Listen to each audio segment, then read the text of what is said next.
오늘은 다섯 번째 고린도 교회의 다섯 번째 문제에 오게 되었습니다. 바로 결혼 문제이죠. 결혼 생활에는 여러분 많은 축복들이 있습니다.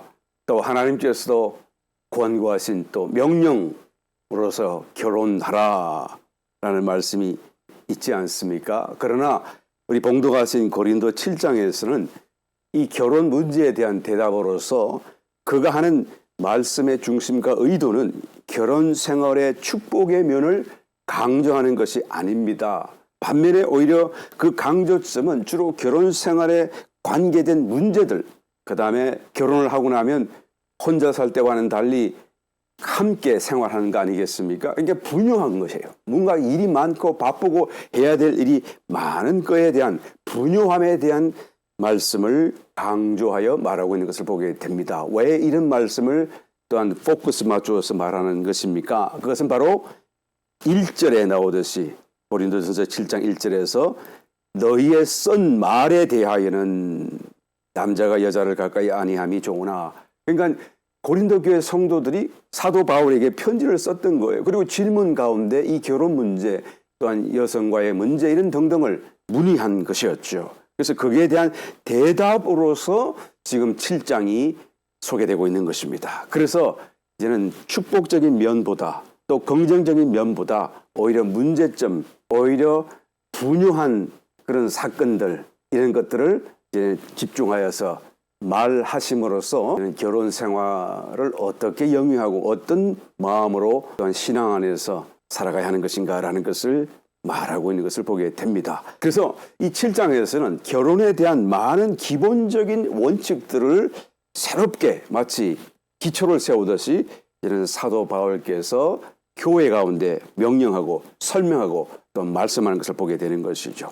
성도가 된 이후에 이제는 결혼 생활을 어떻게 해야 합니까? 라고 했을 때 바로 이런 말씀에 기초하여서 우리는 생활하고 또한 순종할 때에 그 결혼 생활과 신앙 생활이 잘 조화를 이루어갈 수 있겠다라는 것입니다. 1절 말씀에 남자가 여자를 가까이 아니하는 것이 아주 근본적으로 좋겠다. 2절 말씀에서는 음행의 영고로 남편을 두고 아내를 두라 결혼해라 그 말씀이죠.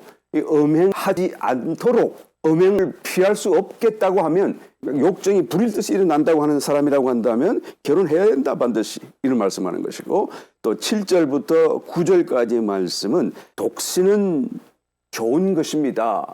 독신으로 살기를 권면합니다. 그러나 은사가 없다고 한다면 독신으로 살 그런 어떤 은사를 하나님께로부터 받은 사람이 아니라고 한다면 결혼하는 것이 더 낫다라고 말하는 거예요. 그러니까 독신으로 살 수 있도록 하나님이 그 사람을 붙들어주는 은사로 붙들어주는 사람이 있고 자기가 나도 한번 해보겠다 해서는 안 된다 그 말씀이에요.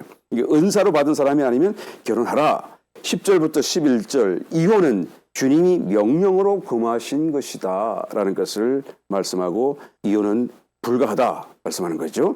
12절부터 또 16절까지 불신자와 결혼을 할 경우 그러면 그 결혼을 어떻게 생각해야 하고 또한 지탱하고 유지해야 하는 것인가 라는 그런 좀 더 아주 복잡한 문제가 있습니다. 이럴 때 사도 바울은 뭐라고 대답했습니까? 12절부터 읽어보겠습니다. 그 남은 사람들에게 내가 말하노니 이는 주의 명령이 아니라 만일 어떤 형제에게 믿지 아니하는 아내가 있어 남편과 함께 살기를 좋아하거든 저를 버리지 말며, 어떤 여자에게 믿지 아니하는 남편이 있어 아내와 함께 살기를 좋아하거든 그 남편을 버리지 말라. 믿지 아니하는 남편이 아내로 인하여 거룩하게 되고 믿지 아니하는 아내가 남편으로 인하여 거룩하게 되나니 그렇지 아니하면 너희 자녀도 깨끗지 못하니라.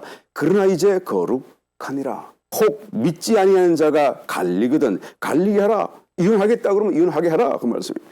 형제나 자매나 이런 일에 구속받을 것이 없느니라.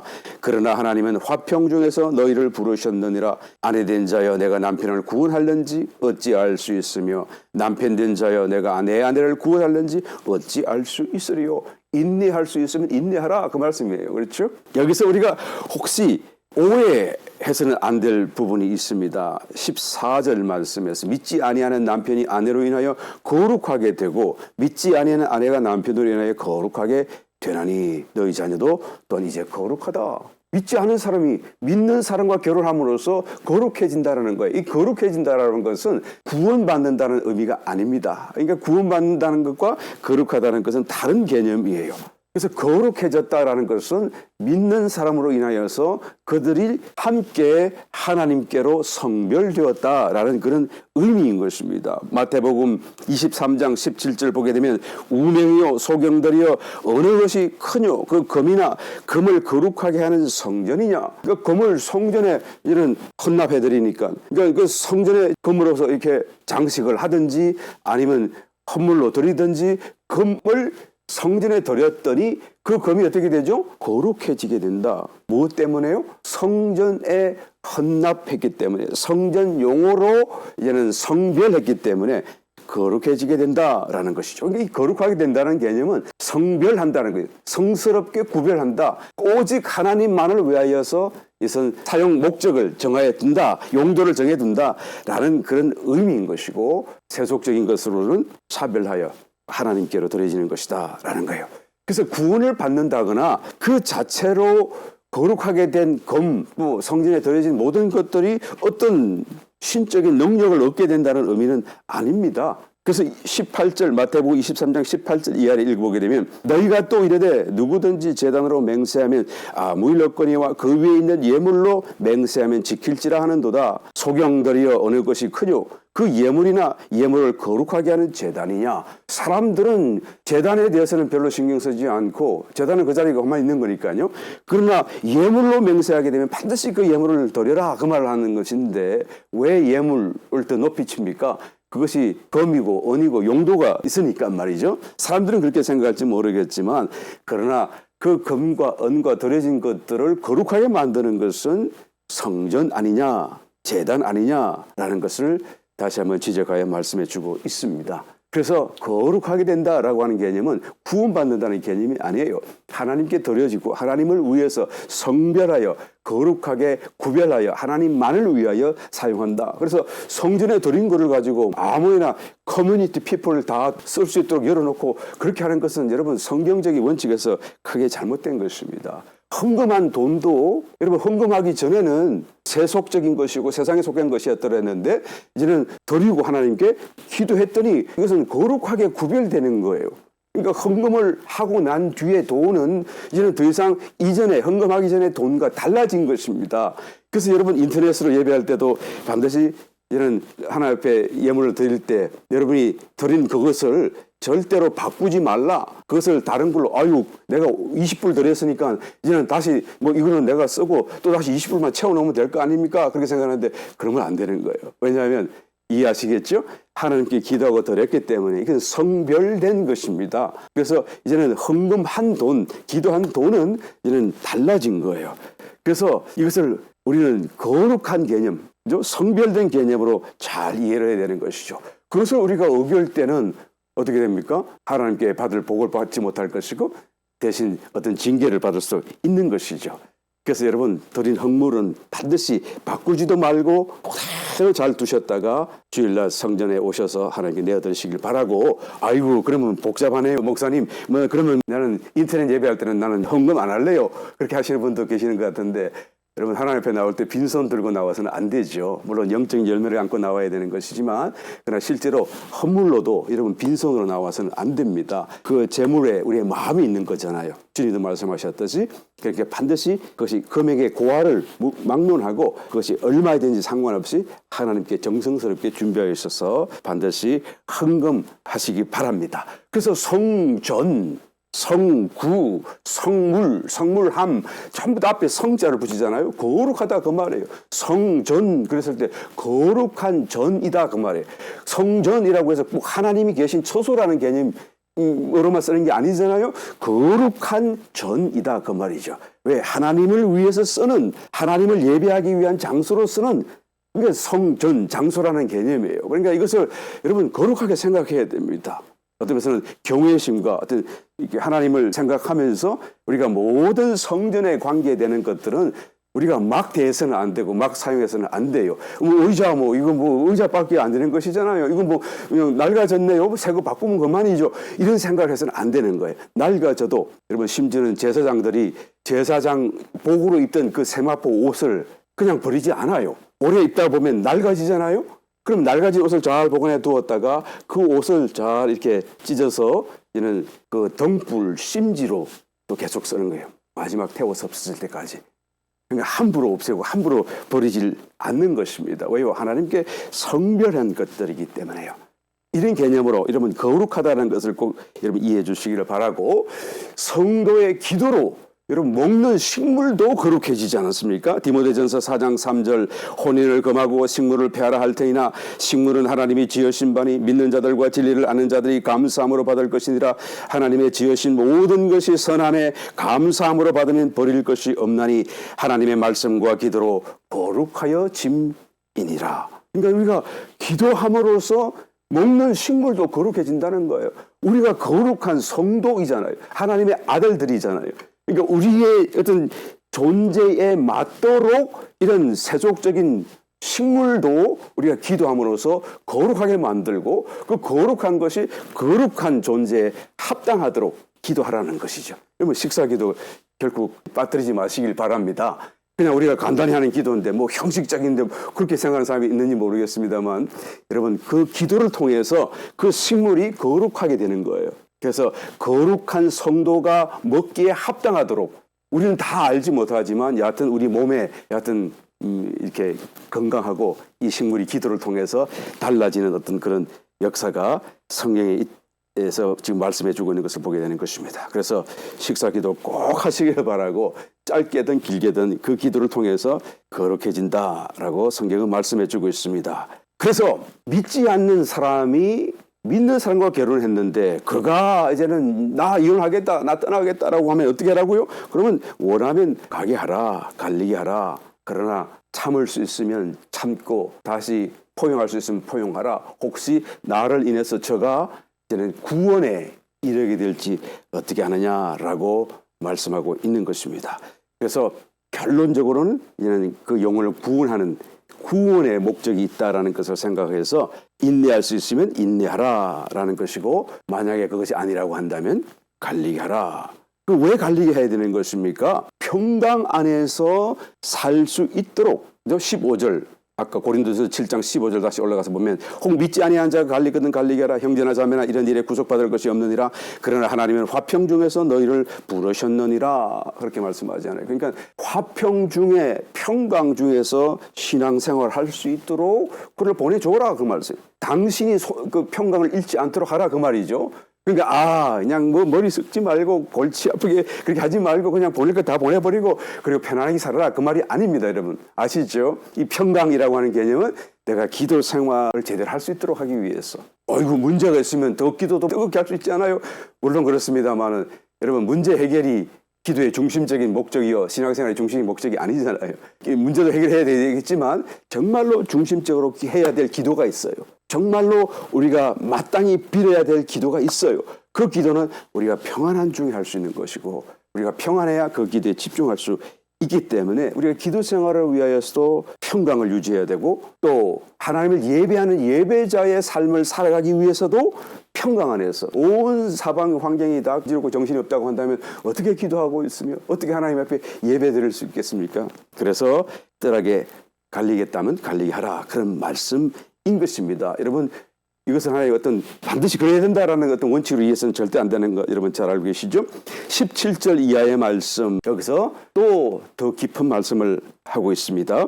오직 주께서 각 사람에게 나눠주신 대로 하나님이 각 사람을 부르신 그대로 행하라. 내가 모든 교회에서 이와 같이 명하노라. 할례자로 부르심을 받은 자가 있느냐? 무할례자가 되지 말며 무할례자로 부르심을 받은 자가 있느냐? 할례를 받지 말라. 할례 받는 것도 아무것도 아니요 할례 받지 아니하는 것도 아무것도 아니로되 오직 하나님의 계명을 지킬 따름이니라.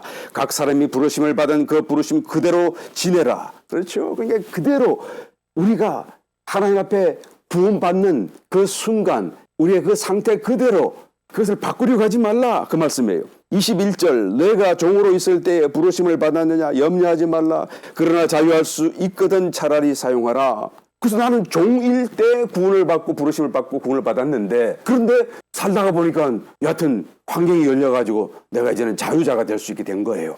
그러면 어떻게 하고 말씀합니까?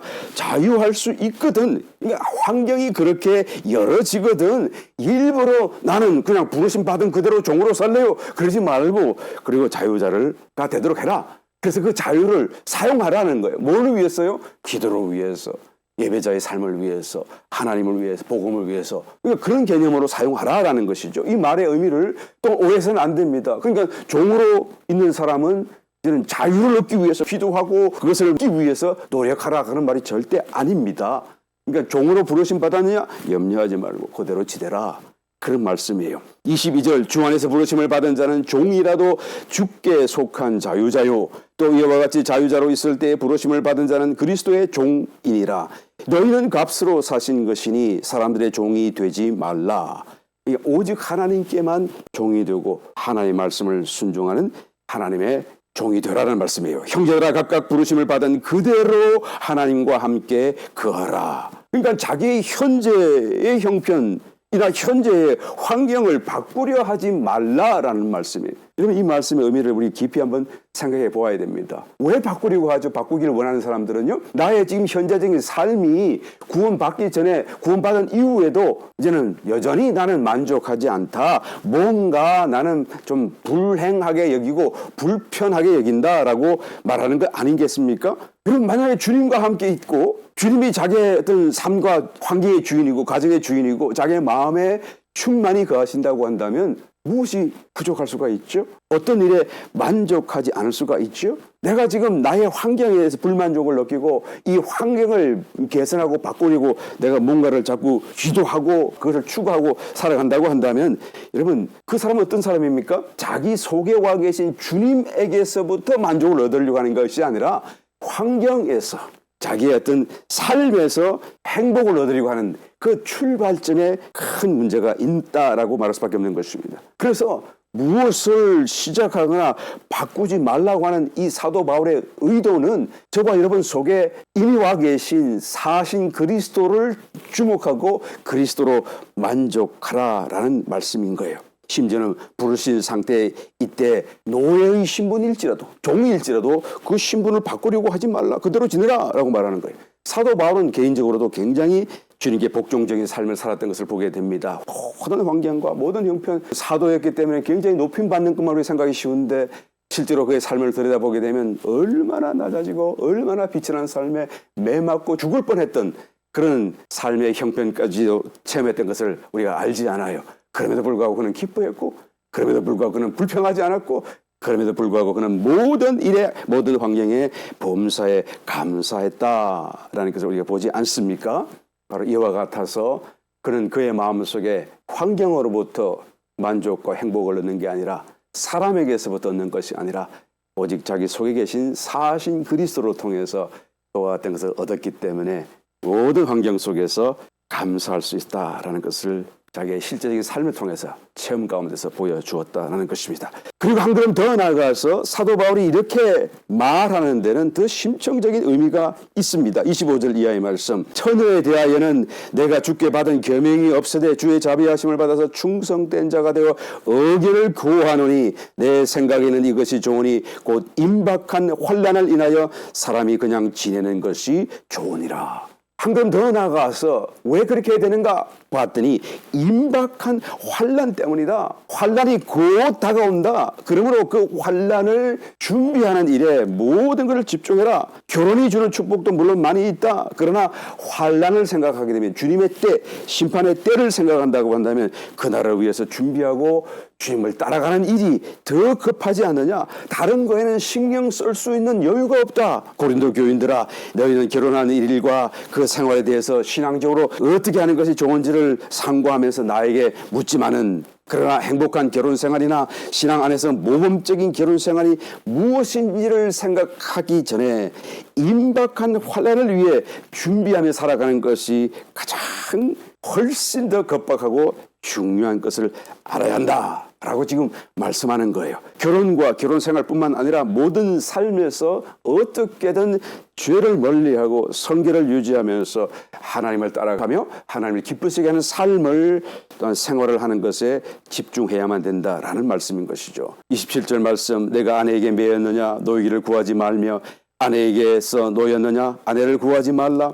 그러나 장가가도 죄 짓는 것이 아니요 처녀가 시집가도 죄 짓는 것이 아니로되 이런 이들은 육신의 고난이 있으리니 나는 너희를 아끼노라. 29절 형제들아 내가 이 말을 하노니 때가 단축하여진 고로 이후부터 안에 있는 자들은 없는 자 같이 하며 우는 자들은 울지 않는 자 같이 하며, 그러니까 슬픔이 있어도 그 슬픔에 젖어들지 말고 정신을 차리고 지금 앞에 당한 달려가야 그 길을 달려가야 된다라는 걸 얘기하는 거예요. 기쁜 자들은 기쁘지 않은 자 같이 하며 매매하는 자들은 없는 자 같이 하며 세상 물건을 쓰는 자들은 다 쓰지 못하는 자 같이 하라. 이 세상의 형정은 지나감이니라. 그렇죠? 그러니까 마음을 세상의 어떤 것에서 빼앗기지 말고 오직 주님께로 고정하여서 거두실 그 환난, 임박한 환난을 준비하는 일에 열중하고 전력을 기울여서 달려가야 한다라는 것을 지금 말씀하고 있는 것입니다. 32절 너희가 염려 없기를 원하노라. 장가가지 않은 자는 주의 일을 염려하여 어찌하여 주를 기쁘시게 할까 하되 장가간 자는 세상 일을 염려하여 어찌하여 아내를 기쁘게 할까 하여 마음이 나누이며 시집가지 않은 자와 처녀는 주의 일을 염려하여 몸과 영을 다 거룩하게 하려 하되 시집간 자는 세상 일을 염려하여 어찌하여 남편을 기쁘게 할꼬 하느니라. 내가 이것을 말하면 너희의 유익을 위하며 너희에게 올무를 노려함이 아니니 오직 너희로 하여금 이치에 합하게 하여 분유함이 없이 주를 섬기게 하려 함이라. 그렇죠? 분유함이 없이 주를 섬기게 하려 함이라. 이건 일도 하고 일도 하지 동시에 할 수가 없다 그 말이에요. 그러니까 할 수만 있거든 이 일은 최소화시키고 여기에 모든 일을 다 모든 마음을 시간을 다 집중하여서 임박한 환난을 준비하고 주를 섬기는 그런 삶을 살아야 한다라는 것을 지금 권면해 주고 있는 것입니다. 여러분 세상 가운데 있는 결혼 상담가를 만나보게 되면 그 상담가들은 오직 한 가지를 이제 주의를 기울이는데 그것이 무엇입니까? 상담하러 온 그 당사자들의 감정과 그 행복을 주의합니다. 그러나 사도 바울은 무엇을 주의하죠? 분유함이 없이 하나님을 섬기는 이 일에만 온전하게 주의를 기울이고 있다는 것을 이해해야 되는 것이죠. 결혼과 이혼은 반드시 이래야만 한다라는 어떤 기준이나 어떤 규례를 만들려고 하는 뜻이 전혀 없습니다.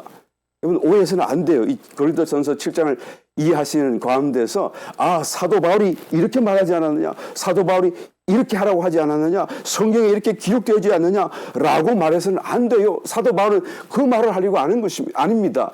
사도 바울이 하려고 하는 것은 어떤 원칙, 원리를 전달하는 것인데 그것이 무엇입니까? 모든 일의 결정은 각 사람과 형편에 따라 다 다르겠지만 그러나 중심에 하나의 공통적인 어떤 기본이 있는데 그 기본이라고 하는 것은 임박한 환난을 위하여 준비하는 일이고 하나님을 예배하는 그 일에만 우리가 집중해야 한다라는 것을 말하는 거예요. 그래서 그것에 유익하면 취하고 그것에 방해가 되면 멀리하고 그래서 오직 이 일에 집중하여서 지금 사도 바울은 말씀하고 있다는 것을 이해해야 되는 것이죠. 그러니까 일률적으로 마치 뭔가를 딱 율법적으로 정해놓고 그 율법에 따라서 이렇게 해라 저렇게 해라 이 사람은 이렇게 해라 이 말을 하려고 하는 것이 절대 아니다라는 거예요. 그러니까 다시 구약으로 돌아가서는 안 돼요. 왜 구약으로 돌아가면 안 됩니까? 그리스도가 우리 속에 도와 계시고 그 그리스도는 살아계시잖아요. 살아계신 그리스도께서 우리에게 모든 문제 모든 환경 속에서 해답을 주실 수가 있고 또한 말해 주실 수가 있지 않습니까? 그러므로 살아계신 그리스도에게 물어야 되는 것이고 그 감동 속에서 우리가 순종하며 살아가는 거예요. 그렇게 하면 될 것을 이제는 이렇게 적혀지지 않느냐, 사도 바울이 이렇게 하라고 하지 않았느냐라고 하면서 그것을 끄집어낸다는 것은 살아계신 그리스도를 마치 없는 것 같이 대접하는 것과 다름이 없다라는 거예요. 그래서 이것을 사도가 자기가 지금 계속하게 결혼 문제, 가정 문제 이것을 얘기하면서 나는 이 말을 어떻게 한다라는 것을 고린도 교회 성도와 저와 여러분들이 이해하기를 원하는 거예요. 사도 바울의 그 영이 지금 어떤지를 우리가 이렇게 느낄 수 있도록 사도 바울은 정말로 간절한 마음으로 이 말씀을 전하고 있다는 것을 우리는 알아야 되는 것이죠. 사도가 지금 가르치는 이 가르침은 그냥 자기 아는 지식을 따라서 이렇게 말하는 것이 아닙니다. 성육신의 원칙을 따라서 이 가르침을 주고 있어요. 굉장한 사건이죠. 성육신, 곧 예수님 안에 하나님의 영으로 오셔서 인자이신 예수님과 더불어 하나님이 이제는 하나가 되셔서, 그게 성육신 사건이죠. 그리고 지상에서 사신 모습이에요. 그래서 모습은 사람이지만 그러나 그 안에 여전히 하나님이 계셔서 그 하나님과 함께 교통하면서 하나님의 생각과 마음과 뜻을 말하시고 그 말씀에 순종하면서 하나님의 사람으로서 삶을 살아내신, 공생을 살아내신 예수님, 그게 바로 성육신 사건 아니겠습니까? 그런데 그 성육신 사건이 신약 시대를 들어와서 저와 여러분에게도 동일하게 일어났다는 거예요. 부하신 주님의 영이 우리 속에 들어오셨잖아요. 우리의 중생한 영이 그냥 죽었던 영이 다시 살아난 것이 아니라 죽었던 영이 다시 살아나면서 그 생명이 그리스도의 생명으로 살아난 거예요. 그러니까 그리스도가 우리 속에 들어오셔서 우리의 생명이 되시고 우리와 함께 우리의 영과 하나의 영이 되셔서 그리스도와 합한 자는 한 영이니라 라는 말씀처럼 이런 주님이 우리와 더불어 하나가 되셔서 영 안에서 지금 살고 계신 거예요. 이게 바로 성육신 사건 아니겠습니까? 저와 여러분들도 주님과 동일한 모습이에요. 한 가지 다른 점이 있다고 한다면 저와 여러분들은 죄 가운데서 출생하여서 이 육신이 죄에 젖어 있지만 그러나 주님은 죄가 없으신 분으로서 죄를 모르시고 출생하신 의인으로서 이제는 성육신하신 거예요. 그래서 마지막에 십자가에서 이제는 우리의 모든 죄를 대신 지신 것이죠. 그것이 큰 하나의 차이라면 차이지만 그러나 성육신이라는 이 원칙은 동일하게 적용된다는 것을 우리는 알아야 되죠. 그 사도 바울은 자기가 지금 자기 속에 오신 그리스도의 영 안에서 성육신하신 주님 같은 모습으로 그 안에 계신 영과 교통하면서 이제는 그 영의 생각을 말하고 그 영의 어떤 감동을 표현해내는 성육신의 원칙을 따라서 지금 교회를 대하여 말씀하고 가르치고 있는 것을 보게 되는 것입니다. 사도 바울은 주님이 나에게 이렇게 말씀하셨다라고 말하지 않아요. 단 한 번도. 10절 말씀을 가서 보게 되면 혼인한 자들에게 내가 명하노니 가로 열고 명하는 자는 내가 아니요 주시라. 지금 말을 누가 하죠? 내가 말하노니 그랬잖아요. 내가 명령하노니. 그런데 이 명령은 내 명령이 아니라 내 속에 계신 그리스도의 주님의 명령이다 라고 하면서 여자나 남편에게서 가리지 말고 자신이 명령을 하면서도 주님이 하시는 것이라고 말을 하는 거예요. 이것은 자기 속에서 주님이 하시는 말씀을 먼저 듣고 그리고 대신 전달한다는 의미가 아닌 것입니다. 성육신의 원칙 안에서 하나 되어져서 하나님의 어떤 그런 감동을 마치 자기의 생각처럼 느끼는 거예요. 그래서 연합된 그런 상태에서 오는 분명한 내적인 깨달음, 감동을 따라 그가 말하는 거예요. 내가 지금 말하지만 이거는 주님이 내 뒤에서 이것은 나의 명령이다라고 말씀하고 계시는 것입니다. 그러니까 나는 이것은 내 명령이 아니라 주님의 명령이라고 단언하며 아주 분명하게 여러분에게 선포를 합니다 라는 말씀이에요. 마태복음 19장 4절 이하의 말씀, 예수께서 대답하여 가라사대 사람을 지으시니가 본래 저희를 남자와 여자로 만드시고 말씀하시기를 이러므로 사람이 그 부모를 떠나서 아내에게 합하여 그 둘이 한 몸이 될지니라 하신 것을 읽지 못하였느냐. 이러한 적 이제 둘이 아니요 한 몸이니 그러므로 하나님이 짝 지어주신 것을 사람이 나누지 못할지니라 하시니. 이 말씀은 주님이 하신 말씀이잖아요. 이건 이혼하지 말라 그 말씀을 하시는 것인데요. 그럼 사도 바울이 이 마태복음에 있는 주님이 하셨던 그 말씀을 읽고 또 듣고 그리고 이제 이것은 주님의 명령이라고 기억 속에서 하시는 말씀 아닙니까? 라고 질문할 수도 있겠습니다만 그렇지 않아요. 왜냐하면 고린도 전서가 기록된 때가 AD 54년이에요. 그런데 이 마태복음이나 다른 복음서들이 기록된 데는 정확한 횟수는 알 수 없지만 대략적으로 최소 60년 이후 70년도 AD 70년도에 이르는 그런 때 기록된 말씀들이에요. 요한복음 80년도에 써진 것이고요. 그러니까 훨씬 더 고린도전서가 먼저 앞서서 기록된 것이다라는 것을 알 수가 있죠. 그러니까 사도 바울이 주님께로 들은 것도 없고 복음서를 만난 것도 없고 읽은 적도 없고 그런데 자기의 내적인 감동 안에서 하나님과 하나 되어져서 남자가 여자에게 갈리져서는 안 되고 또한 여자가 남편에게서 갈리져서는 안 된다. 이것은 나의 명령이 아니고 주님이 하시는 명령이다 라고 말할 수 있었다라는 거예요. 말은 바울이 하는 것이지만 주님이 그와 함께 말씀하시는 것입니다. 그래서 내가 이 말씀을 하는 것이 아니라 주님이 하시는데 이것은 주님의 명령이다 라고 분명하게 말할 수가 있다라는 것이죠. 이것뿐만 아닙니다. 어떤 것은 주님이 하시는 말씀이 아니다라고까지 또 말하기도 합니다. 고린도전서 7장 12절 그 남은 사람들에게 내가 말하노니 이는 주의 명령이 아니라 만일 어떤 형제에게 믿지 아니하는 아내가 있어 남편과 함께 살기를 좋아하거든 저를 버리지 말며. 이것은 주님이 하시는 명령이 아니다. 그래도 내가 명령한다. 내가 말하노니 라고 하면서 말을 하잖아요.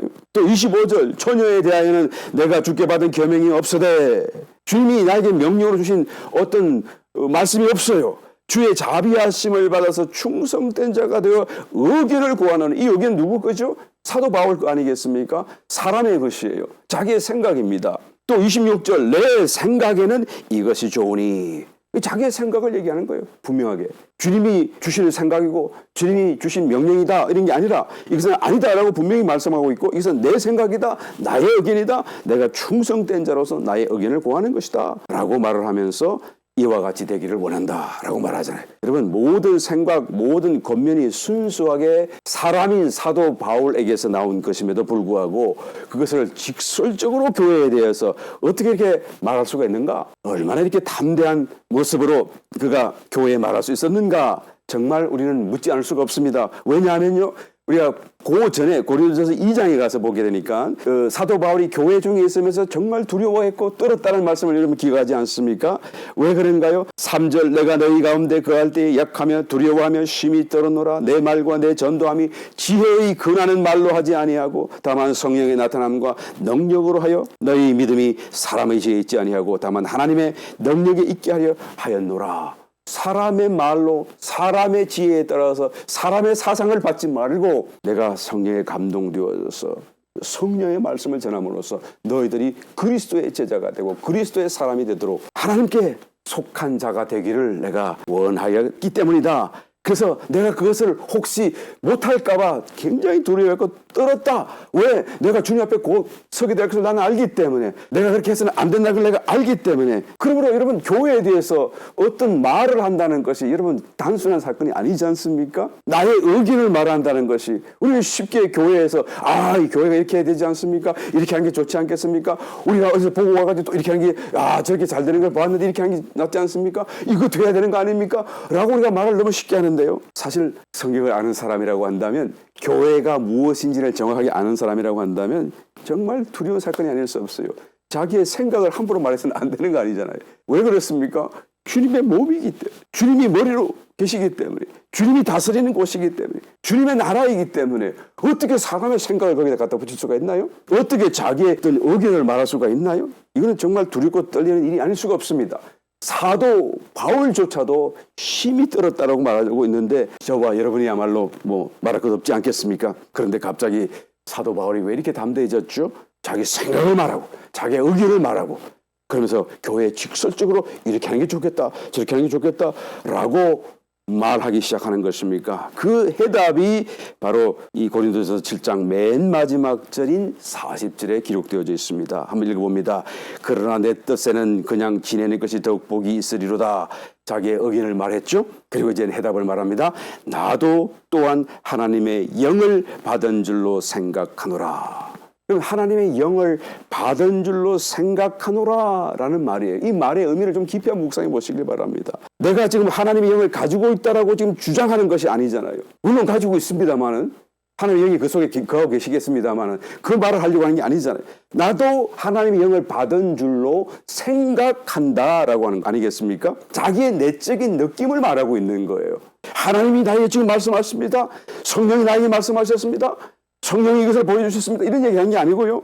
자기 내적인 느낌. 나도 내 생각 속에 하나님의 영으로부터 이와 같은 생각이 나온 것으로 나는 믿는다라는 것을 지금 말하고 있는 거예요. 그가 하나님의 영을 느낀 것이 아니고 자신의 영을 느꼈는데 하나님의 영이 자기의 영과 하나가 되어 있어서 자신의 영에서 느끼는 생각들이 다 하나님께로부터 오는 생각들과 결코 다르지 않다라고 자신은 지금 믿고 있다라고 지금 말하는 거예요. 자신의 생각을 말하면서도 이것은 하나님의 생각이시다라고 말하는 것이죠. 여러분 이것이 성육신의 원칙입니다. 굉장한 사건이죠. 사도 바울이 이것을 정말로 우리에게 분명하게 극명하게 그 본을 보여준 거예요.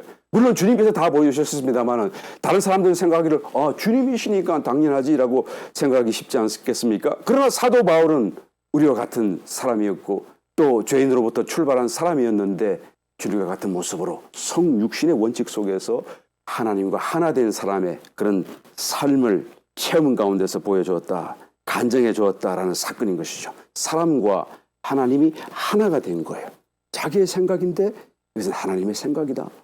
하나님의 생각이 나의 생각과 다르지 않다라고 말하는 거예요.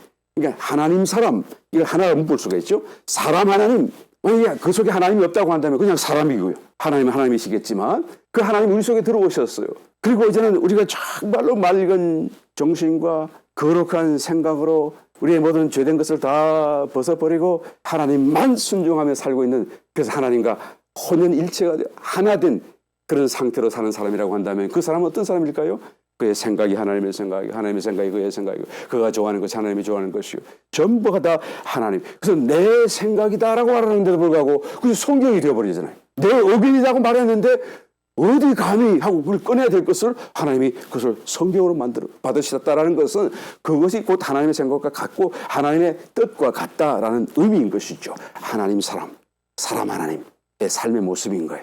요한복음 10장 34절 성경은 피하지 못하나니 하나님의 말씀을 받은 사람들을 신이라 하셨거든. 주님의 말씀이에요. 이 시편에 나오는 말씀을 주님이 인용하신 것인데 하나님의 말씀을 받은 사람을 God이라고 말하지 않았느냐. 그렇죠? 지금 이 사건이 신약 성도에 일어난 거예요. 그러니까 하나님 사람이 된 거예요. 사람이면서 하나님이던 존재가 생겨나게 된 것이죠. 그래서 이 하나님 사람으로 사는 이 신약 성도의 삶과 또 하나님과의 교통하는 이 삶의 방법이 얼마나 구약시대와는 달라졌는지를 우리는 분명하게 이해해야 된다는 것입니다. 구약의 경우에는 하나님이 어떤 말씀을 주시려고 하면 반드시 어떤 사람을 필요로 했어요. 도구를 필요로 했었습니다. 그래서 그 사람에게 하나님이 전달하시는 말씀을 주시고 그 사람은 반드시 그대로 가서 하나님의 말씀을 다 전해주는데 자기의 생각, 자기의 말, 자기의 단어를 보태면 안 돼요. 그러니까 어떻게 합니까? 백성들아 들어라. 여호와께서 말씀하시되 여호와께서 가라사대. 그렇게 하고 그 다음에는 하나님 하신 말씀을 탁 안에 넣어서 전달하는 거예요. 그러니까 토시 하나 달라져서도 안 되고 그대로 하나님 하신 말씀을 전달하는 하나의 방법이었었죠. 그러니까 하나님이 하나님의 삶을 사용했을 뿐만 아니라 필요하면 이방 우상 선지자라도 발람 같은 선지자를 사용했던 것을 우리 기억하죠. 심지어는 당나귀를 들어서도 이런 깨닫지 못하는 사람에게 그 입을 열어서 사람의 말을 하게 하시고 하나님의 뜻을 전했던 것을 보게 되는 것입니다. 이것이 바로 구약시대에 일어났던 하나님과의 관계, 또 하나님의 어떤 뜻을 전달하는 방법, 말씀을 전달하는 방법이었다고 말을 한다면 그 도구들은 다 도구일 뿐이죠. 통로일 뿐이죠. 절대로 하나님 앞에 쓰임받았다고 할지라도 하나님과 하나 되는 건 아니에요. 그렇죠? 하나님은 하나님이시고 그들은 통로요 도구일 뿐인 것입니다. 그런데 신약에 이르러서는 이제는 하나님이 전하라고 어떤 말씀을 주시는 것이 아니다라는 거예요. 그래서 여호와께서 가라사대 말씀 들어라, 무릎을 꿇어라, 뭐 그렇게 하면 그거는 구약적인 방법이죠. 절대 신약적인 방법이 될 수가 없고 훨씬 더 뛰어나고 완전하고 더 풍성한 방법과 길을 열어놓으셨기 때문에 하나님께서는 이 방법을 사용하지 않으신다라는 거예요. 그 방법이 무엇입니까? 하나님이 우리 속에 들어오신 거예요. 말씀이신 하나님이 말씀을 우리 속에 들어오신 거예요. 그래서 우리 속에서 말씀하시는 거예요. 그 말씀을 우리가 느끼는 거예요. 그 말씀의 내적인 감동으로 그 말씀을 듣고 듣는 대로 또한 느끼는 대로 또한 깨달아지는 대로 우리가 말씀을 전하는 것입니다. 그런데 그 말씀을 전할 때에 하나님의 말씀에 토시 하나 틀림없이 전하는 것이 아니라 이제는 나는 그 말씀을 이렇게 감동받았고 이렇게 느꼈고 이렇게 깨달았으니 자기의 깨달음을 따라서 전하지 않을 수 없지 않겠습니까? 이 말씀은 다시 말하게 되면 하나님의 말씀을 전하되 그 전하는 사람이 어떠하느냐에 따라서 그 말씀이 더해지는 것이죠. 그 사람의 어떤 성품, 사상, 어떤 마음의 습관, 언어적인 습관 이런 것이 막 더해져서 이제는 전달될 수밖에 없는 거예요. 그게 신약적인 방법인데 오히려 불완전한 것 같을지 모르겠지만 하나님은 이 방법을 하나님께서는 선택하셨고 또 이 방법으로 더 풍성하게 말씀해 주기 시작하는 것입니다. 만약 말씀을 전달하는 사람이 정말로 청명하고 순결하고 거룩하고 자기의 어떤 그런 어떤 자아가 없는 사람이라고 한다면 그 사람을 통해서 얼마나 많은 말씀을, 풍성한 말씀을 무시로 장소에 제한받지 않고 어디서든지 하나님을 또 말씀을 전달할 수 있지 않겠습니까? 굉장한 사건이죠. 사실 하나님의 목표가 여기 있습니다. 그렇죠? 우리 모두를 그렇게 만드셔서 하나님의 영광 중에 하나님의 아들들로 나타나도록 만드시는 거 아니겠습니까? 그래서 오늘도 저와 여러분을 계속하여 이제 씻기시고 벗기시고 구원하는 그 구원의 완성으로 우리를 또한 끌고 가시는 거 아니겠습니까? 여하튼 이 모든 것이 성육신의 원칙 속에서 일어나는 사건이다라는 것을 우리가 이해할 수 있는 것입니다. 그렇게 된다고 해서 이제는 우리 자신은 없어지고 그 사람은 없어지고 하나님만 계신다라는 의미가 절대 아니죠. 하나님과 우리가 하나가 되는 것입니다. 하나님의 말씀이 내적인 감동으로 출발해서 밖으로 말하여질 때에 비록 우리의 어떤 개성이 더하여지고 보태어진다고 할지라도 그러나 하나님께 다루심을 받은 사람이라고 한다면 그것 자체로 하나님의 뜻을 그대로 다 전달할 수가 있어요. 이런 복음서 기록자가 마태복음은 마태가 기록했고 누가복음은 누가가 기록했지 않습니까? 똑같은 복음서인데도 같은 내용인데도 불구하고 마태가 기록한 것은 마태 세리였던 마태의 특성이 곳곳에서 단어 속에서 나타나고 또한 의사였던 누가는 의사들이 쓰는 전문 용어를 또한 누가복음에서 사용하는 것을 볼 수가 있어요. 무엇을 말하죠? 그들의 어떤 것이 같이 더해졌다고 할지라도 그 자체로 완전하도록 하나님께서는 사람을 다루시고 또한 정결케 하시고 또 하나님이 일을 하시는 것을 보게 되는 것입니다. 그래서 여러분 신약 성도인 저와 여러분들이 정말로 정결해지고 거룩해지는 것이 얼마나 중요한지 몰라요. 하나님이 또 그것을 얼마나 기대하고 기다리시는지를 몰라요. 하나님 뭔가를 쓰시려고 해도 이것은 쓸 수가 없는 것은 자기의 자아로 가득 차 있고 자기의 욕심으로 가득 차 있고 자기의 고집으로 가득 차 있기 때문에 하나님이 쓰지를 못하시는 거예요. 요한복음 14장 10절 나는 아버지 안에 있고 아버지는 내 안에 계신 것을 내가 믿지 아니하느냐 내가 너에게 이르는 말이 스스로 하는 것이 아니라 아버지께서 내 안에 계셔 그의 일을 하시는 것이라. 주님께서 완벽한 성육신의 모본을 여기서 보여주신 거 아니겠습니까? 내가 하는 말이 스스로 하는 것이 아니다. 내 속에 계신 아버지께서 당신의 일을 하시는 것이다. 사도 바울도 주님처럼 자신의 생각과 성령의 생각을 분명하게 분별할 수 있었습니다. 그리고 그렇게 그런 삶을 살았었어요.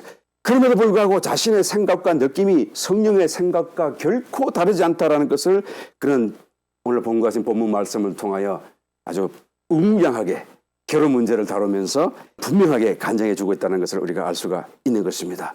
자신의 생각일지라도 자신의 의견일지라도 그것이 자신의 생각으로 끝나는 것이 아니라 그것이 모두가 다 성령의 감동과 확정 속에서 일어나고 있다라는 것을 말하고 있는 것입니다.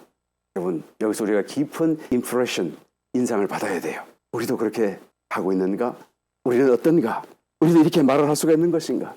여러분 신약 성도는 세상의 빛이라고 주님이 말씀하셨지 않습니까? 우리는 빛이 아니에요. 빛 대신 주님이 우리 속에 들어와 계시기 때문에 그래서 세상의 빛이라는 거예요. 그래서 우리 속에 와 계신 그 빛 대신 주님의 빛을 우리가 발해야 된다는 말씀이에요. 너희가 세상의 빛이다 라는 말씀은 우리가 우리 속에 빛으로 와 계신 주님을 발하여 이 세상을 비추어야 한다라는 말씀인 것이죠. 마태복음 5장 14절 너희는 세상의 빛이라 산 위에 있는 동네가 숨기지 못할 것이요. 빛이 나면 어떻게 이 빛이 막을 길이 없잖아요. 사람이 등불을 켜서 말 아래 두지 아니하고 등경 위에 두나니 왜 그렇게 합니까? 빛이 비치도록 모든 사람이 비치도록 하기 위해서요. 이같이 너희 빛을 사람 앞에 비추게 하여 저희로 너희 착한 행실을 보고 하늘에 계신 너희 아버지께 영광을 돌리게 하라. 우리가 해야 될 사명이 있는데 빛을 비추라는 거예요.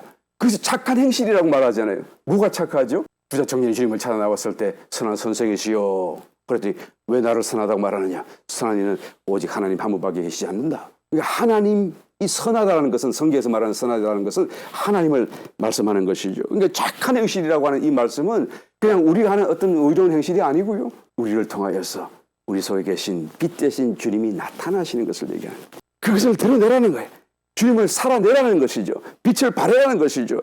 우리 속에 있는 빛이 밖으로 비추질 수 있도록 우리가 말과 생각 안에서 주님과 하나 되어져야 되고 또한 그것을 드러내는 데 있어서 방해되지 않도록 우리가 모든 죄된 것들을 씻겨내고 맑은 상태로 유지할 수 있어야 된다라는 거예요. 우리가 무엇인가 부족해서 하나님이 우리의 삶을 통해서 나타나지 않는 것이 아닙니다. 오히려 반대로 우리 속에 너무 많은 것이 가득 들어 있어서 하나님이 나타나지 못하는 거예요. 염려, 근심, 또 욕심, 야망, 또 하고 싶은 일, 고집, 자랑, 또 겸손이 아닌데도 불구하고 겸손인 줄로 착각하는 이런 모든 것들이 우리의 마음속에 가득 차 있고, 그래서 이런 것들로 인해서 우리 속에 계신 빛 대신 주님이 나오실 수가 없는 거예요. 이런 것을 다 벗어버려야 되겠죠. 고린도후서 10장 4절에 우리의 싸우는 병기는 육체에 속한 것이 아니요 오직 하나님 앞에서 견고한 진을 파는 강한 힘이라. 모든 이론을 파하며 하나님 아는 것을 대적하여 높아진 것을 다 파하고 모든 생각을 사로잡아 그리스도에게 복종케 하니. 그래서 사도 바울이 이 말씀을 고백하는 것입니다.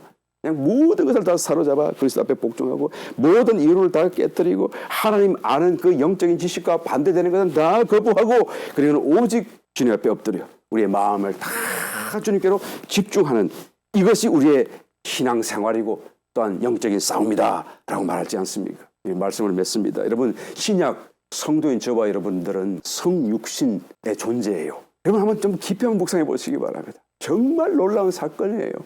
정말 어찌할 바를 모를 정도의 굉장한 사건이 저와 여러분 가운데 존재적으로 일어난 것입니다. 하나님의 아들들이 된 거예요.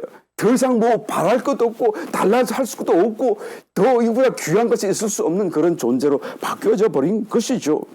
그래서 우리 한번 깊이 묵상해 보아야 되는 것입니다. 우리 속에 계시는 하나님이 우리를 통하여서 이제는 나타나실 수 있도록, 조금이라도 더 나타나실 수 있도록 우리는 애쓰며 살아가야 되죠. 예, 자기를 부인해야 됩니다. 자기 십자가의 길을 가야 되죠. 그래서 금과 은과 보석이 조금이라도 더 나타나고, 그래서 그 조금이라도 나타난 것으로 인하여서 우리의 공력이 되어져서 주님 앞에 설 때 좀 부끄럽지 않도록 정말 칭찬과 기쁨이 되고 주님의 자랑이 될 수 있는 저와 여러분 다 되시기를 다시 한번 예수님 이름으로 축원드립니다.